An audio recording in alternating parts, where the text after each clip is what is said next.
Je veux en avoir le cœur net, je regarde sur Google, depuis le temps qu'on m'en parle, je voudrais savoir vraiment si oui ou non les extraterrestres existent.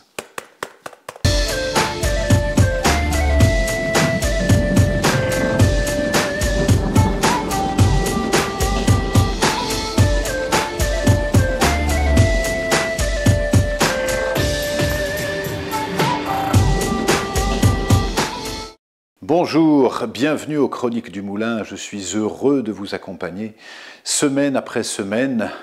La particularité peut-être des Chroniques du Moulin, c'est d'évoquer avec vous aussi bien des sujets qui m'inspirent que des sujets que vous me suggérez.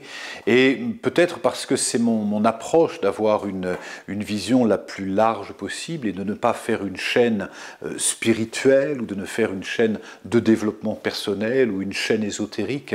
Et au contraire, de faire une chaîne généraliste qui puisse évoquer tous les sujets. Et je suis surpris et je crois aussi que c'est une des plus grande cause de notre souffrance, c'est le sentiment de séparation. C'est-à-dire qu'aujourd'hui, on va regarder un magazine scientifique pour avoir des informations scientifiques. Dès qu'on va parler de la transmission de pensée, de la télépathie, des chemtrails, des extraterrestres, on va être dans l'ésotérique. Si on est dans les phénomènes paranormaux, si on parle de science, on parle de science. Si on parle de spiritualité, c'est un autre domaine. Si on parle de religion, alors on a besoin de mettre un costume particulier. Et pour moi, nous sommes avant tout des êtres humains, des hommes et des femmes sur la Terre, chacun en quête de simplicité, en quête de vérité, en quête de réponse aussi, ou en tout cas en quête d'avancement. Je crois qu'on tous, on se pose la question, savoir qu'est-ce que je fais là, qui je suis sur la Terre, quel est mon rôle, quel est mon but, est-ce qu'il y a une vie après la mort, est-ce qu'il y a d'autres vies dans d'autres dimensions. Et je crois que c'est bien difficile de vivre pleinement une vie sans se poser la question, même si, comme je vous le dis, ne tendez pas à ce que je vous donne des réponses fermes à ces questions que je pose. Quant à la vérité, suivez ceux qui la cherchent, fuyez ceux qui la trouvent. Et j'amènerai toujours chacun, à travers mes chroniques du Moulin, à s'interroger, à se remettre en question, à remettre ses certitudes en question. Et quand on évoque le thème des extraterrestres, je suis toujours surpris de peut-être de la détermination avec laquelle certains y croient et d'autres n'y croient pas. Certains y croient en se disant c'est une évidence, j'en ai vu sur des photos, j'ai vu des documentaires, donc je suis sûr que, et d'autres qui se disent je ne crois pas à ça, mais au nom de quoi ou au nom de quelle approche? Est-ce que c'est un a priori? Est-ce que c'est une projection? Est-ce que c'est le fruit d'une recherche consciencieuse qui me fait dire j'y crois et j'y crois pas? Et pour ma part, parce que je m'intéresse bien sûr à la nature humaine, et donc je cherche les réponses. Et pour le chaman, on cherche les réponses autant à l'extérieur de lui-même qu'on les cherche à l'intérieur. Le chaman, je reviens à son étymologie, celui qui détient la connaissance, parce qu'en plongeant à l'intérieur de nous, on va avoir énormément de réponses. Et comme à l'intérieur de nous, l'infiniment petit est en lien avec l'infiniment grand, on va pouvoir avoir beaucoup de réponses en s'interrogeant sur notre mystère intérieur. Et dans toutes les traditions que j'ai pu rencontrer des peuples premiers, dans toutes les traditions chamaniques, qu'il s'agisse des chamans de Mongolie, d'Amazonie, du Pérou, du Mexique, etc., que j'ai pu rencontrer, à qui j'ai pu poser la question, parce qu'il y a beaucoup de sagesse, j'ai été très surpris à la fois de voir, de découvrir des représentations picturales, des peintures qui datent des fois de plusieurs siècles, ou des gravures qui datent de près de 1500 ans ou 2000 ans, qui ont été vraiment gravées dans la pierre, de représentations extraterrestres, comme c'est le cas au Mexique, comme c'est le cas au Pérou, comme c'est le cas en Bolivie, dans certains temples. Et je crois que d'avoir cette ouverture nous permet bien évidemment d'avoir accès aux informations qu'on va de plus en plus avoir à recevoir. Je parlais dernièrement avec un astrophysicien de mes amis qui me disait on connaît aujourd'hui, si on prend un dé à coudre rempli aux 2/3 de sable, ça correspond à toutes les planètes qu'on a identifiées, nommées, on sait à quelle distance elles se trouvent de la Terre, puisque vous savez que la Terre est toujours, dans notre aspect nombrilique, le centre de l'univers, ça c'est comme ça.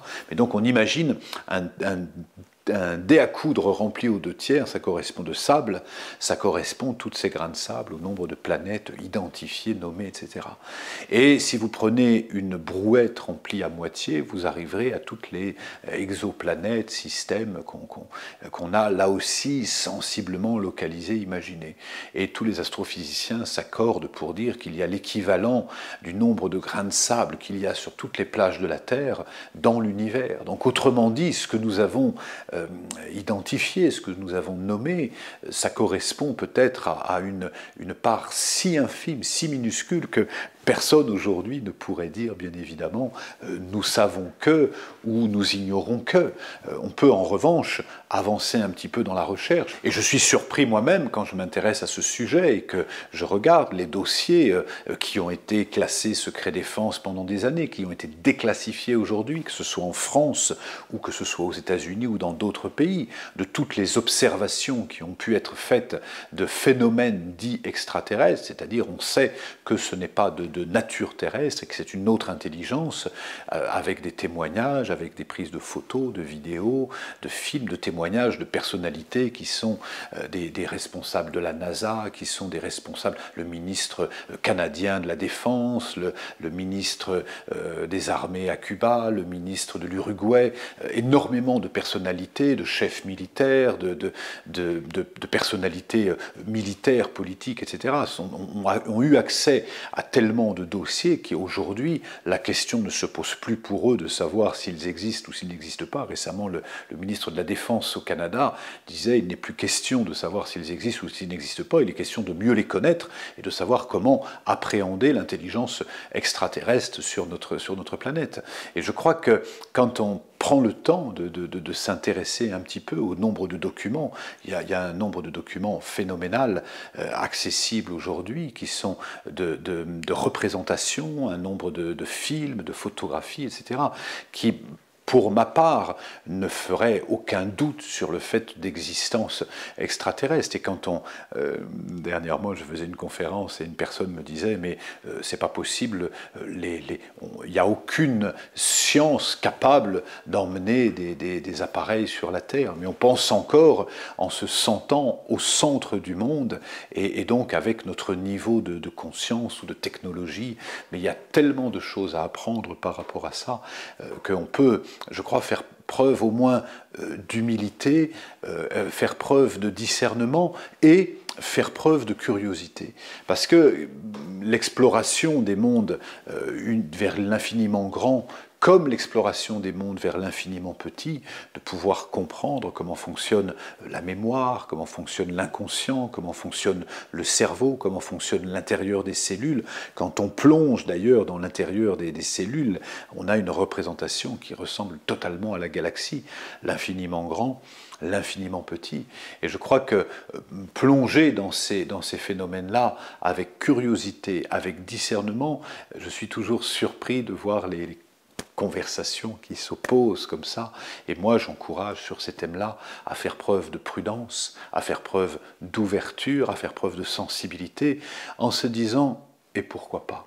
Et c'est à partir de ce postulat de départ, je ne vois que ce que je crois, disait l'un, et moi, je ne vois que ce que je crois, disait l'autre. Et si, avant de s'intéresser aux représentations extérieures, on commençait par s'intéresser vraiment à nos propres croyances, qui souvent nous limitent et nous empêchent d'accéder à d'autres formes d'intelligence.